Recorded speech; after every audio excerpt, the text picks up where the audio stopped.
You guys follow me on Facebook, but I run a page there called The Busy Mom. And I've been talking about homeschooling and hey guys, and talking about motherhood and why it's so important, I think, to put marriage before motherhood, which, that's a whole other Facebook Live. So we'll do that another time. But I think right now, my focus has been on just encouraging homeschool moms to sort of stay the course. And several years ago, I wrote a post called Homeschooling Held Hostage. And some of you saw it. It's on the IAHE page right now. I was going to give a big shout out. Hey, Tara Bentley, give a big shout out to you guys. If I'll be here for about the next 15 minutes. If you have a question that you want me to address, I'd be really happy to do it. This is really fun. This is totally playing into my my attention deficit. I'm like, ooh, stuff scrolling up the bottom of the screen. I can't help but watch all the comments. But I wanted to address a couple things because I saw that IHE had shared my post, Homeschool and Held Hostage. And I want to give you a little bit of history as to why I wrote that. I wrote it, it's been several years, but I wrote it kind of in response to what I'm seeing in the homeschool community and what I've seen now for many years, for 20 some odd years as a homeschool mom myself. So for those of you who don't know me, well, pretty soon you will, because I'm coming there to speak at your conference. I'm excited about that. But my husband and I have 7 kids and 2 grandsons. We've been homeschooling. I'm 187 years old in homeschooling, so we've been doing it for a long time.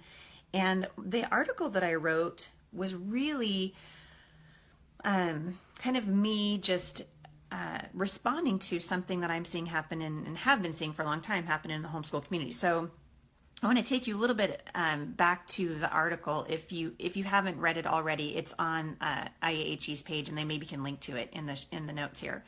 But I was thinking about when I first pulled our daughter, our oldest daughter, who's 25 now, out of school, and I'm telling you what, you guys, I was freaking out inside, right? I wasn't homeschooled myself. I had no, I went to a private school and my husband went to a public school. So we sort of brought our own unique perspectives to education, but we wanted more for our kids. And this was before, all the craziness that's happening in the public schools now. This was, 20 some odd years ago, but we just wanted more for our kids, and we didn't want to be I didn't want to look back and wish that we had done it a little bit differently. Also, there were some kind of weird things happening in the district, but for the most part, I loved Savannah's teacher. I loved the school, but we just longed for something more. And so we pulled our daughter out of school, and we've had, I'm like you guys. There have been days that I've just been like, why the heck am I doing this?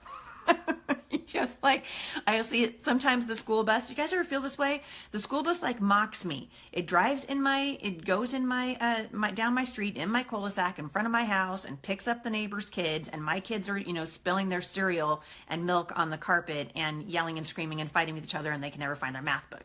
Maybe I'm the only one, but I sometimes think we can lose sight of why we started doing this in the first place. And now that several of my kids are graduated and grown and they're having kids of their own, I have a little bit different perspective. And one of the things that I was writing about, and I want to respond, I'll get that in a minute, but I saw a comment on the post that I want to respond to. Because what I was saying was, when the first, when the pioneer homeschool moms started doing this, they didn't have IAHE. They didn't have, awesome homeschool conventions and speakers who had sort of been there and done that. They were simply obeying the Lord, and it was the Lord who brought the increase. It was God who did it. And I'm always telling moms, listen, and I'm not, and I'll get to this in a minute, I'm not anti-academic, okay? I'm just saying, if we're trusting the Lord and we believe it's God who invited us on this journey, and really the journey of homeschooling is more about, sometimes I think, us, and then it is even about our kids, because obviously we're educating them, but we're learning a lot about ourselves in the process, right? Like, for example, I'm learning where my limits are, and I'm learning that I'm actually more sinful than I was hoping. I have maybe a little less patience than I would like to admit that I have. So we learn a lot about our stuff, in our own stuff, as we're homeschooling our kids. But the thing is, and I was thinking about the homeschool moms who started out, all these years ago. They didn't have access to all that stuff. They trusted that if they did their part, that God would do his part. And I kind of think we're forgetting that a little bit. I feel like we're being pressured a lot for academics. We're putting our kids in like hyper academic programs because we feel like they're not going to get into whatever school that they want to get into. And I'm here to tell you guys right now, I have schooled my kids, and if it's what they're supposed to do, and you give them the tools to do it, and you encourage them and equip them and expose them to opportunities, and you help them to love the process of learning and don't burn them out, and you teach them more than anything else to hear the voice of the Lord, they're going to do fine. They're going to do fine. And I think we just freak out. And that was kind of what I was saying, all of a sudden we become, instead of enjoying the process of education, we are a hostage to it.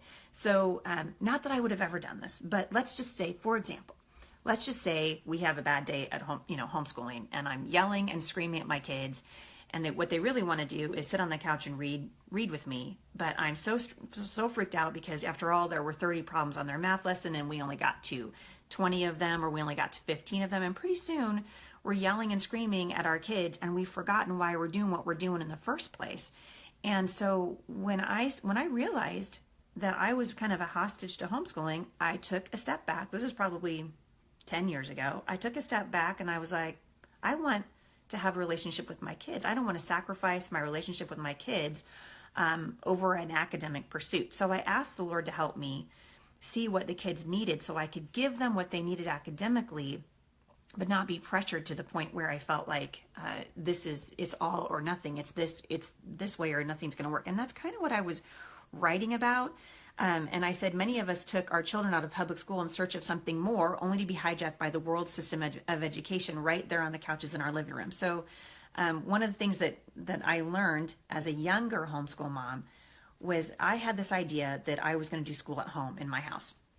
So I bought desks. Like you guys, I'm old enough to remember those desks that the janitor would come in, remember, and he would raise the seat up for you every year, and that's how you knew that you had grown. Well, I got desks like that at a garage sale. Some homeschool mom who knew better sold them to me. And so I put them in my living room. Well, it didn't work for very long because where did we end up? We ended up around the kitchen table. We ended up on the couch. We ended up sitting on the floor going over flashcards. And I realized I'm going about this wrong. I'm trying to recreate a school experience, a classroom experience in my home, but we live here. So it's just a completely different. So about a year and a half later, I had a garage sale at my house and I sold those desks. I paid it forward to some other unsuspecting homeschool mom. Who I'm sure is just like, what a jerk. Heidi St. John sold me your desk. But I figured she's going to figure it out. We all sort of figured out. And I remember just being just discouraged and asking the Lord for more life in our homeschool. That's really what I wanted. And I realized, and this is what I was writing about, that so many homeschool moms today are suffering from burnout because we're not going before the Lord and saying, Father, is this what you want us to do? My homeschool doesn't have to look like so-and-so's down the street. It's one of my huge beefs with Common Core. It's one of the reasons why I've been talking about the dangers of Common Core for such a long time. Our kids are not the same. They learn differently, they process information differently, and we need to treat them as different. And I think about the pioneer homeschool moms, many of whom are friends of mine. You're welcome. Careful, I could get really real. My kids are out there fighting. You'll hear it if you just listen really hard. But I think about the early pioneer homeschool moms, and they did amazing things. Their kids are doing awesome. Doctors and lawyers and teachers and parents themselves. And it's not because they had access to a library, and we're stressing ourselves out. And I wonder if it's because we don't believe that God can do it. So that was kind of what I was talking about. And I said, and I'll just read it to you. I said, I think maybe, just maybe, that God meant for us to be free, even more freedom in our homeschooling, free to read out loud all day if we want to, even with our high schoolers, free to draw and create, free to discover the beauty of creation, unhurried and without the expectation of a report that's due about your discovery. One of the things my kids said to me years and years ago was that they hated going on field trips because I turned every field trip into a report. So they didn't enjoy them anymore. They're like, please don't take us to the zoo. We don't want to, write a 3-page report about the zoo. We weren't enjoying school anymore because I was so stressed out over making sure that it looked just like school. And when I took that expectation off of myself, and more importantly, off of our kids, then that's when we really started to see them flourish. That's when I started to discover, oh man, I have a musician in my house. And, we had lots of different things that we wanted to study, but they didn't seem academic enough to me because I wanted to do this certain checklist. So I was being held hostage by a burdensome curriculum program. And when I realized I don't have to be a hostage to this anymore, all of a sudden we had more life in our homeschooling. And so I just want to encourage you to ask the Lord more than anything else. Go before the Lord. If you're feeling stressed out and burned out and super busy all the time, ask the Lord, Father, is this what you have for our family? There's so many examples in the Bible of men and women who got themselves into trouble because they didn't inquire of the Lord. They didn't go before the Lord and say, Lord, I'm looking at this curriculum. Give me peace about it. Show me what you want us to do. Some of you listening to this, I just spoke in Southern California, so I know this is a thing maybe more in Southern California than it is in the Midwest, but I met mom after mom after mom at this event that I spoke at in January who have their kids literally in every activity under the sun. They're in drama, they're in sports, they're in anytime the church doors are open, they are there. And what is the net result of that? It's moms who are completely stressed out. It's moms who are stressed out and kids who are burned out. And I think, and they're missing out. You're missing out on the stuff that's really good. So I just want to encourage you, if you're following what the Lord's asking you to do, I don't believe that homeschooling that's done, by the strength and power of the Holy Spirit is going to burn you out and stress you out and leave you on the side of the road for dead. I think that there's life in it, and there should be life in your homeschool. So if you're doing that, I just really want to encourage you, maybe take a step back, right? It's just the end of February. Maybe take a step back and go, maybe we don't have to, enroll in the co-op this semester. Maybe we take the time, especially if you just have little ones. Oh my goodness. If you just have little kids at home, if your oldest kid is 8 or 9, can I just encourage you right now, you will never get this back again. Because there is a time coming when your kids are going to be in high school. Like last night I had 3 kids in the science fair, and my grandkids are coming over. That's who that was at the door just now. But there's going to come a time when you won't be able just to sit on the couch and read about, a hermit crab who travels from the Great Lakes down to the Gulf of Mexico.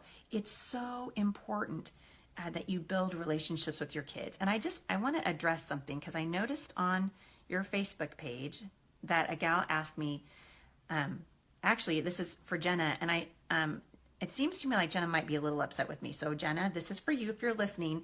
Jenna was talking about my opinion, my sort of me talking about this. And she said, yes, please, let's be less academic and have our kids know even less. More time on the couch. Good plan. Jenna, I'm going to assume that you're not trying to be mean to me because you and I don't really know each other. But I just want to say to you, I'm not saying let's be more academic and spend time on the couch and never do school with our kids. I'm saying I think it's more important for us to have the hearts of our children and to know what it is that our children need rather than just run out and do a bunch of academic pursuits in order to fulfill a checklist. So I noticed a little bit farther down in the post, you were asking about, you said basically that I'm lamenting not having enough time for God and having a slow pace because the pesky math has to be done.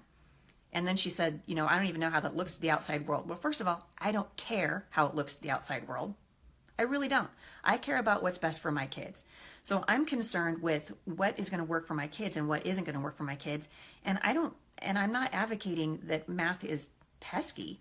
I mean, obviously we do math, right? But there are lots of ways to do math. There are lots of ways to do math. And some of you have kids who are naturally inclined toward doing math and you just love doing math. Great.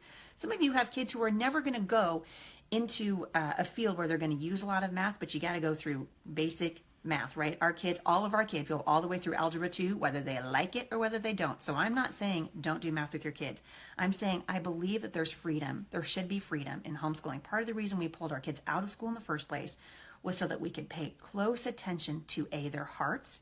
Do we have their hearts? I'm here to tell you guys, long after you close the last pages of a math book, I know this because I've raised 7 children, right? Long after I close the last page on that Algebra 2 math book and they're done with math and we all are, or at least I am, heaving a sigh of relief.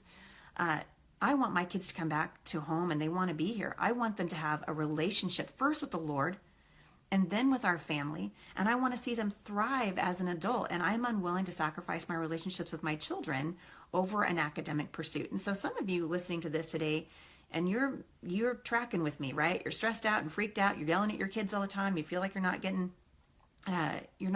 enough done. And I'm going to encourage you, just like I did a few minutes ago, to go back before the Lord and say, is this, Lord, what you have for our family? Jesus said to take his yoke upon him and learn from him. His yoke is easy and his burden is light. And I believe that has to do with every aspect of our life. So as we're following the Lord, when we're doing what God asks us to do, we're going to do things that other people are going to look and go, how is she doing that? You know, how is that woman able to homeschool her kids and still stay sane? The jury's still out. The jury is still out. So I just want to encourage you. You shouldn't be stressed out and freaked out in your homeschooling. God has a good plan for you. So that's really my heart. It's not to say don't do academics, but I'll tell you what, that you can learn an awful lot from reading a story about Pagoo, who's a hermit crab. Truly. You're going to learn math, you're going to learn history, you're going to learn science, you're going to learn geography, and how are you going to do it? Sitting on your couch reading a story to your kids. Those are the times that if you go back and ask any of our adult children, they'll tell you. A couple of years ago, one of our grown kids, gave me a picture for Mother's Day, and it was from a missionary story. I am a huge fan. Many of you guys have heard me speak about this before. I love reading biographies to our kids, and so we read the YWAM missionary stories every year. We read about people like George Mueller and Hudson Taylor and Amy Carmichael, and just people that did amazing things with their lives because they were following God. And Savannah gave me a picture, and it's called Mealtime Beckons to Home. And it's by a guy named Don Richardson, who wrote a book called Peace Child. And it's this beautiful illustration of just, huts that sort of scatter around the hillside of Papua New Guinea. And the smoke coming up from those huts tells the children that their moms are making dinner and it's time to come home. And I still have that picture up in my office because Savannah, our daughter, said to me that her favorite memories of homeschooling are of us sitting around reading stories about people who follow God and talking about the real issues in life. And And there was a time when I was tempted to just veer off of that path and do nothing but nothing but worksheets all day long. And, I'm so glad that we didn't do that. I'm so glad as I look back now, because the more important thing was just shepherding our children. And I'm here to tell you, if you'll do your part, that doesn't mean you're lazy. So Jenna, it doesn't mean that you're lazy and that you view academics as this, huge interruption into your day. That's not what I'm saying. But I am saying if you will do your part, meaning you teach your kids what you know that is required, and then you trust them into the care of the Lord, I guarantee you he will do his part. I guarantee it. I've seen it over and over and over. So that's my exhortation to you. Leslie, I see your question. Hold on. I'm also getting old. I have to wear reading glasses, so I have to put this way far out to read it. Tara, don't laugh at me. Would you mind speaking briefly on how much television, if any, you've allowed for your kids? Thank you, Leslie, for not asking me about vaccines. I just want to start out by saying that. I appreciate that.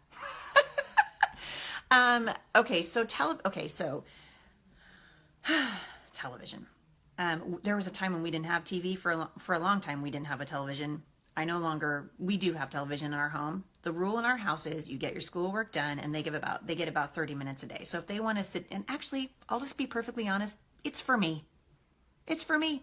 If it's raining outside and it's cold and gross and there's nothing for the kids to do and I need a half an hour apiece to try to figure out what I'm making for dinner or whatever, I'm totally happy to let my kids watch, their favorite episode of Home Improvement or whatever. So, I think you got to gauge. Here's the problem. Just like video games, right? Or any kind of social media, when you realize that your kids are no longer being respectful of you or it's become a crutch, you're doing it too much. And so, it's just like any other platform that would distract you from the more important thing. I think the key is, are you in tune with the heart of your children? That's the main thing. So, I don't know, outside of that, we do have television, but I allow it, and I allow it for a season, and I ask the Lord to help me keep an eye on the hearts of my kids. Because as soon as I notice their attitudes are, need adjusting, or they just want to sit in front of the TV all day long, off it goes.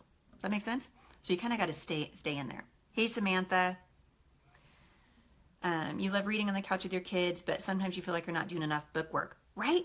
Like every homeschool mom on the face of the earth. So here's what I think. If you're doing what you know is required of you, so we're talking about, math and, whatever it is for the ages of your children. I actually think a whole lot more learning happens through books that you read to your kids. I think even more than you probably realize.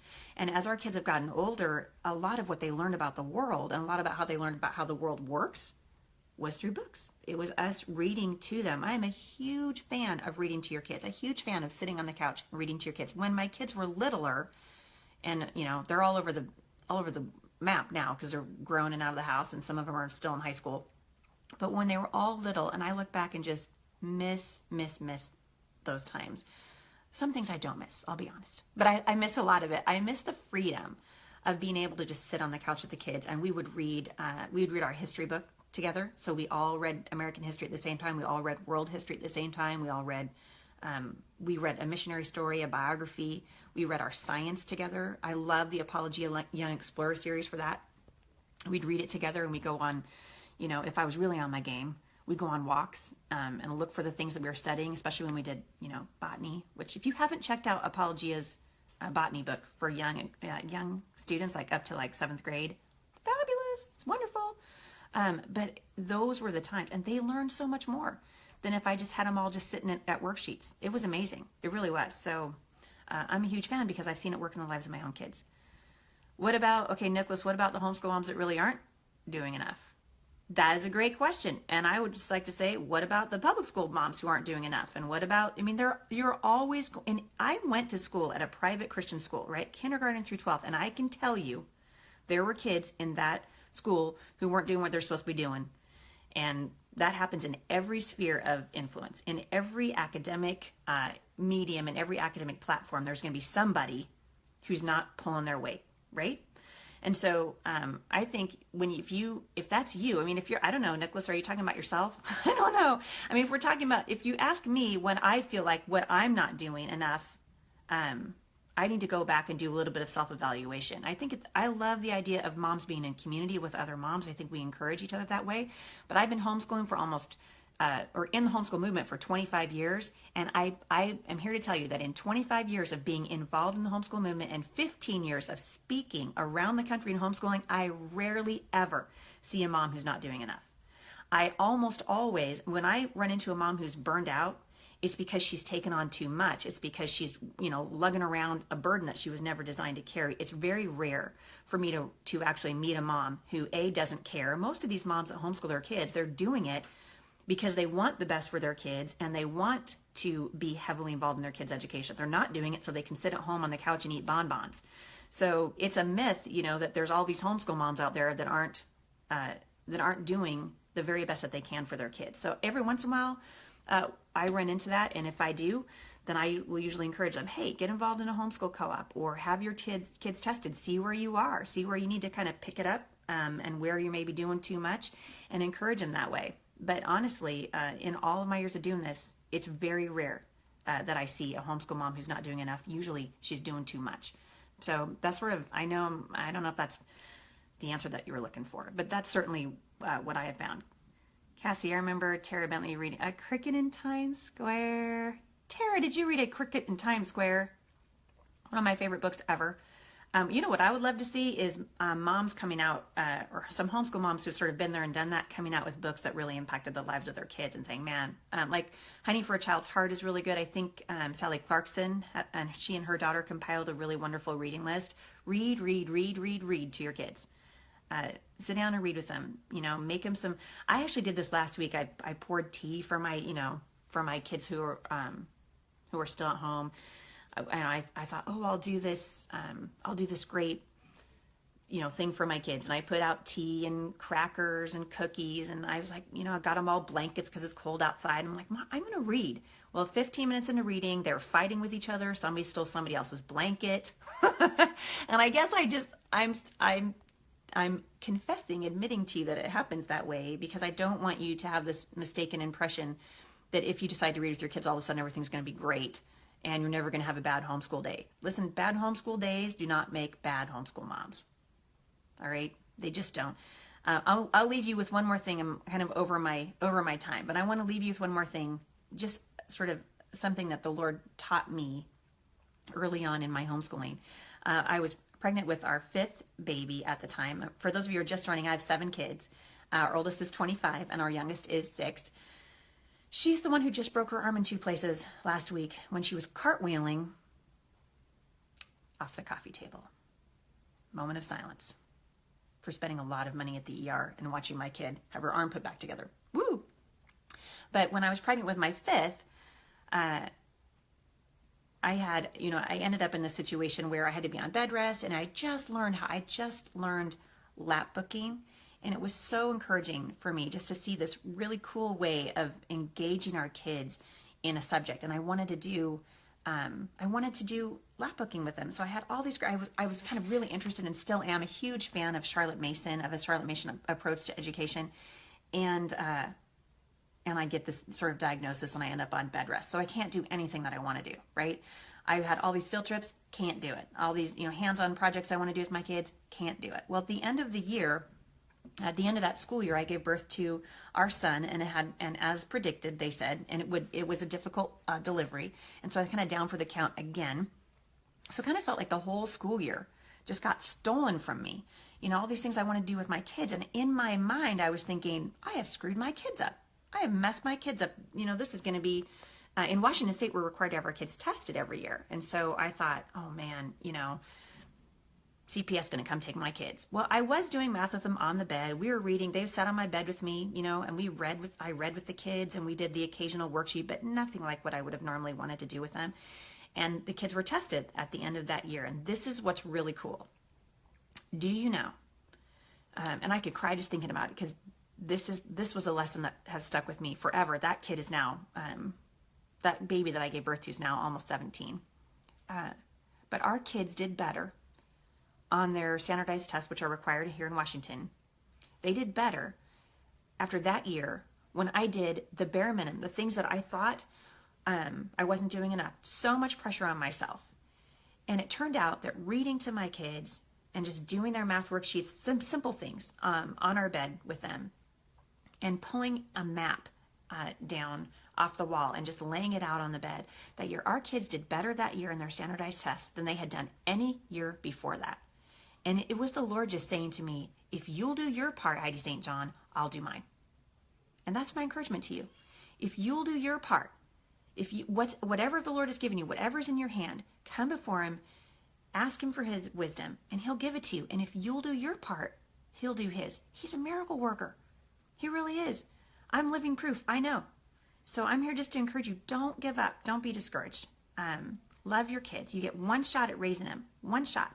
Yeah, it is, isn't it, Kimberly? Just like God. That's how he works. And I'm going to tell you lots more stories like this when I come to see you guys in Indianapolis. I'm really excited to come. Thrilled to be invited again. Love coming out to the Midwest. So be encouraged, you guys. The most important thing that you're doing with your kids right now is shepherding them and teaching them how to hear the voice of the Lord. You're going to do fine. I promise you. There's one more thing here, Brittany. I don't want to miss it. My son's in kindergarten. Is it common for children to not want to homeschool? We are regardless. Yes, it is common. Absolutely. Here's another question for you. Is it common for moms not to want to homeschool? Yes. Yes. You're gonna have bad days. You're gonna have time. Your kids are gonna be there's gonna be days when your kids are gonna be like, I don't want to do that. Right? I always tell my kids, right? And I don't want to unload the dishwasher either. Or should I say, and you don't want to, but look at you, you're going to do it anyway. There's so much of this is just teaching our children, what it means to be consistent, to start a project and finish it. And it's teaching us as parents to do the same thing, right? So be encouraged, you guys. It's okay to have a bad day. It's okay if your kids are like, I don't want to do this anymore. You can totally still do it. So, all right, IHE is telling me thanks, Heidi, which I think is my cue to be done. So I'm really looking forward to coming and seeing you guys at the conference. Thanks for having me on here. Thanks, Indiana, for inviting me onto your Facebook Live page. Thanks for taking a chance. All right. I'll see you guys in just a few short weeks. Bye-bye.